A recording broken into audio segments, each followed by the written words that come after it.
पिछले एपिसोड में तुम सबने देखा मैंने अपने विलेज को कर्स फ्री बना दिया था एंड देन मैंने अपने सोल्जर से बात की तो सोल्जर ने मुझे बताया कि अभी भी ये वर्ल्ड फ्री नहीं है एंड मेरे साथ कुछ अजीब अजीब सी घटनाएं होने लग गई थी। जैसे कि गाइस एकदम से बहुत सारे ज़ॉम्बीज आ जाते थे, बहुत सारे स्केलेटन्स आ जाते थे और उन घटनाओं के बीच मुझे एक पर्ची मिलती है जिस पर कुछ कोड वर्ड लिखा हुआ था और रेड कासल लिखा हुआ था। एंड मैंने जब इसके बारे में पता किया अपने सोल्जर से तो उसने मुझे बताया कि रेड कासल के अंदर पूरे यूनिवर्स की हिस्ट्री लिखी हुई है। एंड देन गाइस मैंने जैसे तैसे करके इस रेड कासल को फाइंड किया, उसके बाद आगे।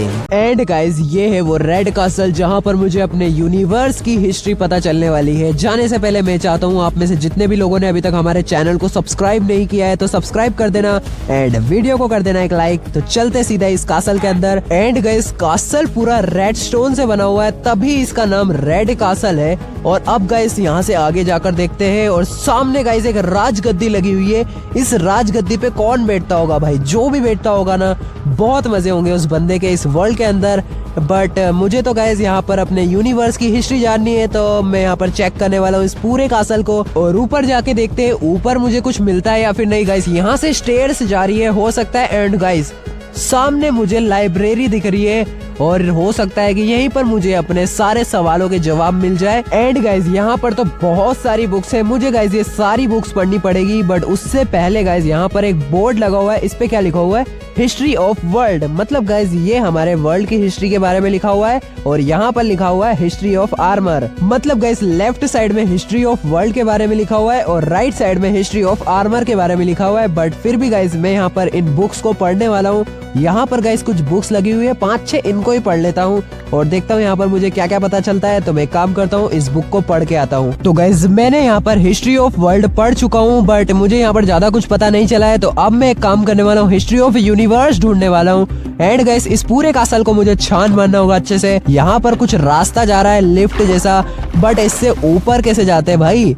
ऊपर कैसे जाऊं भाई यहाँ से? अच्छा गाइस इसे ट्रैप डोर्स खोलते हुए जाना है। तो मैं काम करता हूँ यहाँ से ऊपर जाके देखता हूँ, क्या पता ऊपर मुझे कुछ मिल जाए। एंड गाइस यहाँ भी रास्ता है, यहाँ पर कुछ बुक्स वगैरह लिखी हुई है। एंड गाइस यहाँ पर लिखा हुआ है हिस्ट्री ऑफ यूनिवर्स। मतलब गाइस जिसे मैं ढूंढ रहा था वो मुझे मिल चुका है। और गाइस यहाँ पर तो बहुत सारी बुक्स रखी हुई है, मुझे गाइस ये सारी बुक्स पढ़ना पड़ेगा तब जाकर मुझे यहाँ पर अपने यूनिवर्स की हिस्ट्री पता चलने वाली है। तो मैं काम करता हूँ गाइस ये सारी की सारी बुक्स पढ़ के आता हूँ। वेल गाइस तो मैंने यहाँ पर सारी बुक्स पढ़ दी है एंड मुझे यहाँ पर पूरे यूनिवर्स की हिस्ट्री पता चल चुकी है। एंड गाइस हिस्ट्री बहुत ही खतरनाक है, आप लोग ध्यान से सुनना। गाइस हमारे यूनिवर्स के अंदर रहते हैं 5 महान गॉड, जिसमें से गाइस 3 गॉड इविल है और 2 गॉड अच्छे हैं। और बुक में लिखा हुआ था कि ये 5 गॉड अमर है और इनको मारा नहीं जा सकता है। एंड गाइस इनमें से सबसे पावरफुल गॉड है, उनका नाम है गॉड ऑफ एथेरियन। इनको रोशनी का प्रतीक माना जाता है और ये गॉड बहुत ही अच्छे गॉड है। और दूसरे नंबर पर जो गॉड आते हैं उनका नाम है गॉड ऑफ डार्कनेस। और इनके बारे में तो मुझे ज्यादा बताने की भी जरूरत नहीं है, आप खुद ही समझ गए होंगे कि ये गॉड इविल है या फिर अच्छे है। और गाइस इनको एक और नाम से जाना जाता है, वो नाम है the king of evil gods. Guys ये है इविल चीजों के ऑपरेटर। एंड तीसरे नंबर पर जो गॉड आते हैं उनका नाम है God of water. And guys अभी हम लोग गॉड ऑफ वाटर की वजह से ही इस वर्ल्ड के अंदर सरवाइव कर पा रहे हैं। और गाइस गॉड ऑफ वाटर इस पूरे वर्ल्ड के सबसे स्मार्टेस्ट गॉड है और ये एक अच्छे गॉड है। और चौथे नंबर पर जो गॉड आते हैं उनका नाम है गॉड ऑफ लाइटनिंग। और गाइस इनसे तेज पूरे यूनिवर्स में कोई भी नहीं है, ये एकदम फ्लैश की तरह ट्रैवल करते हैं। बट गाइस ये गॉड गॉड ऑफ डार्कनेस के लिए काम करते हैं और ये बहुत ही बुरे गॉड है। एंड गाइस 5th नंबर पर जो गॉड आते हैं उनका नाम है God of lava. And guys अभी हम लोग जिस कासल पे खड़े हैं ये कासल गॉड ऑफ लावा का है।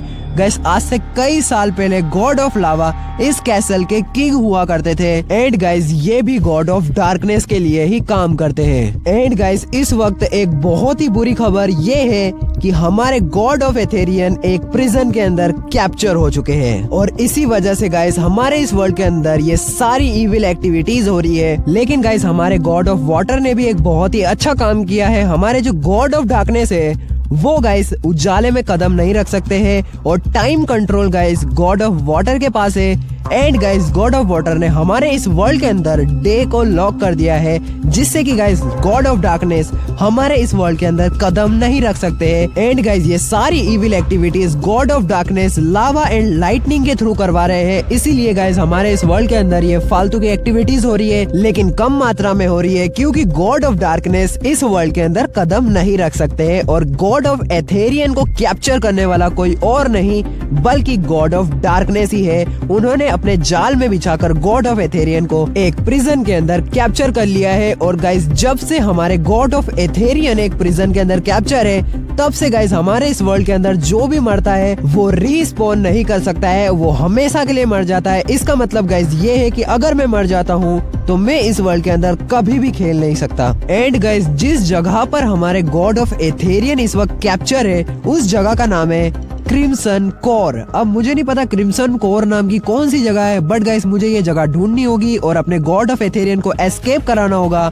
यही होने वाला है आज का मेरा मिशन। एंड गाइस मुझे ये सारी बातें अपने सोल्जर को बतानी पड़ेगी, क्या पता उसे पता हो कि क्रिम्सन कोर नाम की जगह कौन सी है और कहाँ मिलेगी। तो मैं काम करता हूँ, फटाफट से अपने उस विलेज में चलता हूँ। एंड गाइस ये वही जगह है जहाँ पर गॉड ऑफ लावा बैठा करते थे और यहाँ के किंग थे, बट यहाँ पर अभी कोई नहीं रहता है। तो मुझे यहाँ पर से सारे राज पता चल चुके हैं। अब फटाफट से गाइस मुझे निकलना होगा उस विलेज के लिए, क्योंकि गाइस मुझे अपने सोल्जर से बात करनी पड़ेगी। और अब देखते हैं कि ये पोर्टल मुझे कहाँ तक ले जाएगा। अब गाइस मुझे तो आदत पड़ चुकी है भाई, नेदर तो आता है ही नहीं हमारे इस वर्ल्ड के अंदर। देख सकते हो गाइस ये भी एक ट्रैवल पोर्टल ही है और अब तो गाइस इस चीज की आदत पड़ चुकी है। अब जितनी भी बार पोर्टल में जाता हूँ यही पता लगता है कि ओवरवर्ल्ड आएगा। यहाँ पर मेरा सारा सामान रखा हुआ है तो मैं ये सारा सामान निकाल लेता हूँ। गाइस अभी मैंने अपना सारा सामान अपनी इन्वेंटरी पे ले लिया है और अब मैं आप लोगों को डायरेक्ट मिलता हूँ अपने विलेज में जाने के बाद, और देखते हैं रास्ते में क्या क्या फालतू की एक्टिविटीज होती है। उन सबको स्किप करते हुए मैं आप लोगों को सीधा ही मिलता हूँ उस विलेज के अंदर। वेल गाइस तो बड़ी मुसीबतों का सामना करते हुए हम पहुंच चुके हैं इस विलेज के अंदर। एंड गाइस आपने स्टार्टिंग से एक चीज नोटिस की होगी या फिर नहीं, मैंने अपनी HUD की ओपेसिटी कम कर रखी है। एंड गाइस अब मैं अपने सोल्जर से बात करने वाला हूं और उसको सारी चीजें एक्सप्लेन करने वाला हूं और इससे पूछने वाला हूं कि क्रिम्सन कोर के बारे में इसे पता है या फिर नहीं। तो गाइस मैं काम करता हूँ, इससे बात करके आता हूँ। वेल गाइस तो अभी मैंने अपने सोल्जर से बात कर दी है और ये बंदा मुझे कह रहा है कि ये क्रिम्सन कोर के बारे में जानता है, बट गाइस इसे लोकेशन नहीं पता है। बट गाइस इस वर्ल्ड के अंदर इसका एक दोस्त भी रहा करता था। आपने देखा होगा इसके सीक्रेट बेस पे 2 बेड लगे हुए थे। तो गाइस इसने मुझे बताया कि इसका दोस्त क्रिम्सन कोर नाम की जगह को ही ढूंढ रहा था, बट गाइस इसका जो दोस्त है वो मर चुका है और मैंने इसे बताया कि अब वो बंदा रिस्पॉन नहीं कर सकता है। तो ये बंदा बहुत दुखी हो गया। लेकिन गाइस इस बंदे ने मुझे बताया कि इसका दोस्त बहुत ही ज्यादा इंटेलिजेंट था, तो उस बंदे ने अपने मरने के बाद तक की प्लानिंग कर रखी थी। और गाइस उस बंदे ने अपनी जमा की हुई जितनी भी जानकारी थी वो सारी इनके सीक्रेट बेस के नीचे रख दी थी, ताकि कोई इसके मरने के बाद भी इस वर्ल्ड को सेव कर सके। एंड गाइस इसके दोस्त का नाम है क्रिस्टोफर। और गाइस अभी मैं इनके सीक्रेट बेस पे जा रहा हूँ और आप लोगों को सीधा ही मिलता हूँ इनके सीक्रेट बेस पे जाने के बाद। वेल गाइस तो अभी हम लोग पहुँच चुके हैं इनके सीक्रेट बेस पे और यहाँ से नीचे मैं लास्ट एपिसोड में भी गया था और ये रहा इनका सीक्रेट बेस। यहाँ से जैसे ही नीचे जाऊंगा इनका सीक्रेट बेस आ जाएगा। और गाइस आप लोग देख सकते हो यहाँ पर 2 बेड लगे हुए, इसका मतलब इसका दोस्त भी रहा करता था। और यहाँ से मैंने एक डायमंड का आर्मर भी लिया था और बहुत सारी चीजें ली थी जो मेरे बहुत काम में आई है। बट गाइस अभी मैं यहाँ से नीचे जाने वाला हूँ और इसके दोस्त की जमा की हुई जितनी भी जानकारी वो सारी मैं पता लगाने वाला हूँ। उस बंदे ने मुझे बताया था सीक्रेट बेस के नीचे होगा, तो मैं यहाँ से नीचे डिग करने वाला हूँ। और यहाँ तो गाइस पानी आ चुका है, यहाँ कहाँ हो सकती है इसकी जमा की हुई जानकारी, मुझे गाइस यहाँ पर देखना पड़ेगा ध्यान से। और गाइस यहाँ पर मुझे एक गड्ढा मिला है और यहाँ पर साइन बोर्ड भी लगा और नीचे भी पानी है। एंड गाइस ये तो एक सीक्रेट बंकर जैसा लग रहा है और सामने कुछ लिखा हुआ है। गाइस मैं ये सब चीजें पढ़ने वाला हूँ। तो यहाँ लिखा हुआ है आई एम क्रिस्टोफर। इस जगह पर जो भी आया है वो एक बात ध्यान रखना, इन सारी बुक्स में मेरी जमा की हुई जानकारी है, तो इन बुक को वाटर में जाकर पढ़ना, क्योंकि जहाँ तक मुझे पता चला है कि वाटर इज सेफ, इसलिए ये बुक वाटर में पढ़ना। और इस बेस के चारों तरफ वाटर है। और हाँ, इस वर्ल्ड को सेव करना एंड बी केयरफुल। तो गाइस इस बंदे को वाटर से रिलेटेड राज पता चल चुका है, क्योंकि गॉड ऑफ वाटर अच्छे है और शायद इस बंदे ने इस चेस्ट में बुक रखी होगी। देख सकते हो आप लोग यहाँ पर 3 बुक्स रखी हुई है। इन तीनों बुक्स को मैं निकालने वाला हूँ और वाटर में जाकर पढ़ने वाला हूँ। तो गाइस अभी आप लोग देख सकते हो मैंने यहाँ पर तीनों बुक्स अपनी इन्वेंट्री पे ले लिए है और अब मैं वाटर में जाकर इनको पढ़ने वाला हूँ। तो गाइज अभी हम लोग आ चुके हैं पानी में एंड गाइज यहाँ पर मैं बुक तो नहीं पढ़ सकता हूँ, तो सामने मुझे दिख रहा है एक मैग्मा ब्लॉक। तो मैं यहाँ पर जाने वाला हूँ मैग्मा ब्लॉक पे। क्या पता मैं यहाँ पर बुक पढ़ पाऊँ। और यहाँ पर अगर मैं मैग्मा ब्लॉक पे खड़े होकर बुक पढ़ता हूँ तो मुझे यहाँ पर डैमेज लगेगा और मैं ऐसे ही मर जाने वाला हूँ। तो यहाँ से एक ब्लॉक ऊपर चलते हैं, देखते क्या मैं यहाँ से बुक पढ़ सकता हूँ या फिर नहीं। यहाँ पर गाइज देख सकते हो आप लोग, धीरे धीरे आगे चल। और गाइज यहाँ पर मैं बुक पढ़ सकता हूँ। देख सकते हो बबल भी नहीं आ रहे। तो मैं काम करता हूँ, इन तीनों बुक्स को पढ़ के आता हूँ। गाइज मैंने यहाँ पर ये सारी बुक्स पढ़ दी है और 2 बुक्स के अंदर तो कुछ खास मिला नहीं, बट गाइज तीसरी बुक में कुछ ऐसा मिला जो मैं आप लोगों को दिखाने वाला हूँ। पढ़ के नहीं, दिखाने वाला हूँ, डायरेक्ट आपको बुक खोल के दिखाने वाला हूँ। तो गाइज आप लोग देख सकते हो तीसरी बुक के अंदर लोकेशंस लिखा हुआ है सबसे ऊपर। एंड गाइज पहले नंबर पर जो लोकेशन आ रही है उसका नाम है हेवन। हेवन नाम की एक लोकेशन जहां गॉड ऑफ लाइटनिंग के बारे में सब कुछ पता चलेगा, क्योंकि वहां पर गॉड ऑफ लाइटनिंग 3 महीने के लिए स्टक हो चुके थे और उन्हें स्टक करने वाले थे गॉड ऑफ वाटर, बट वो वहां से बच गए। और अगर उस जगह पर जाओगे तो गॉड ऑफ लाइटनिंग की पूरी जानकारी पता लगा सकते हो। और कोऑर्डिनेट है -1427 और 30,299। भाई ये तो बहुत ज्यादा दूर है। और अगले पेज को पलट के देखते हैं कि अगले पेज में क्या है। यहाँ पर लिखा हुआ है 2nd रेड कासल, बट उसका लोकेशन अभी तक मुझे भी पता नहीं। अगर एक बार वो मिल गया तो पूरे यूनिवर्स की हिस्ट्री वहीं पर मिल जाएगी। और गाइस मैं तो जा चुका हूँ वहाँ पर। तीसरे नंबर पर जो लोकेशन आती है वो है लार्ज कोर, जहाँ पर बहुत साल पहले गॉड ऑफ वाटर ने अपना कासल बनाया था। वहाँ पर गॉड ऑफ वाटर के बारे में सब पता चलेगा। एंड गाइस चौथे नंबर पर जो लोकेशन आती है वो है क्रिम्सन कोर, गाइस जिसे मैं ढूंढ रहा हूँ, जो बहुत डेंजरस जगह है जहाँ पर गॉड ऑफ लावा का राज चलता है। और वहाँ जाना यानी जान जाने जैसा है, बट वहाँ सरवाइव करना इम्पॉसिबल है।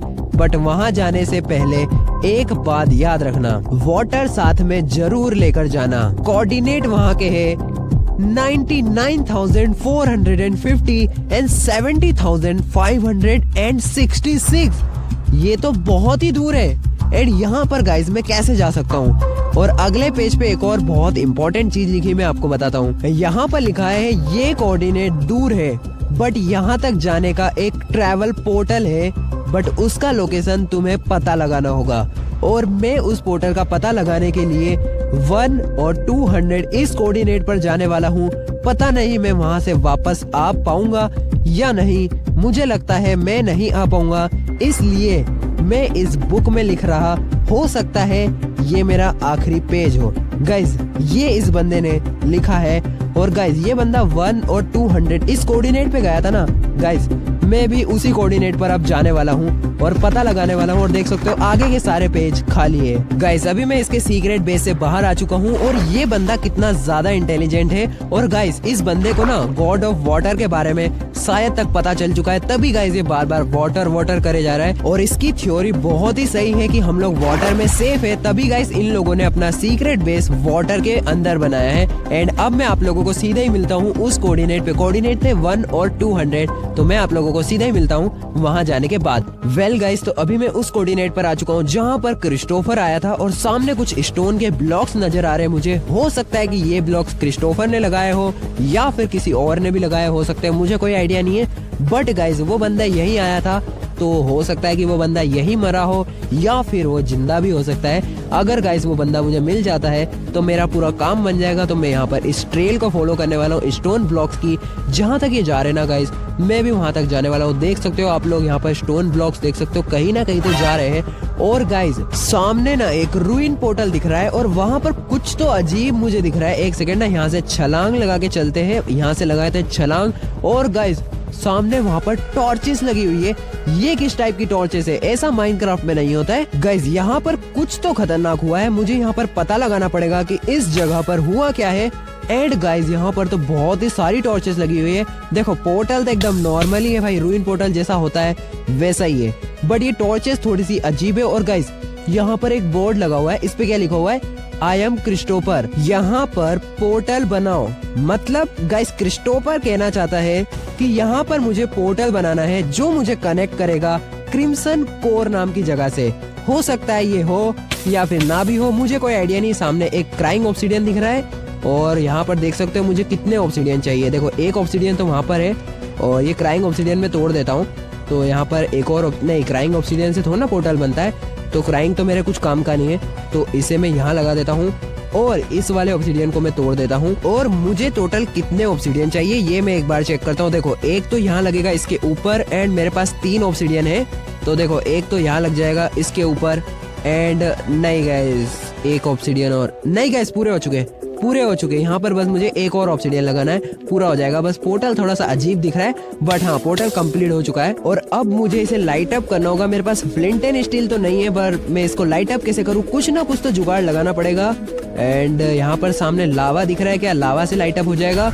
और इस बोर्ड पे जो लिखा हुआ है, एक सेकेंड गाइज मुझे यहाँ पर पोर्टल नहीं बनाना है क्योंकि गाइज ये क्रिस्टोफर ने नहीं लिखा हुआ है। क्रिस्टोफर की स्पेलिंग में पी के बाद एच आता है और इसने पूरा क्रिस्टोफर लिखा हुआ है, बट गाइज उसका नाम क्रिस्टोफर है। मैं तो इस पोर्टल को तोड़ रहा हूँ गाइज, ये किसी और ने लिखा हुआ है और हो सकता है कि ये ट्रैप पोर्टल हो।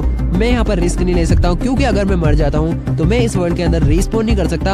आप लोग खुद देखो ना गाइज, वहां पर मैंने जब पढ़ा था ना ही आई एम क्रिस्टोफर, तो गाइज पी के बाद एच लिखा हुआ था। मतलब गाइज ये स्पेलिंग गलत है और क्रिस्टोफर भी फेक है।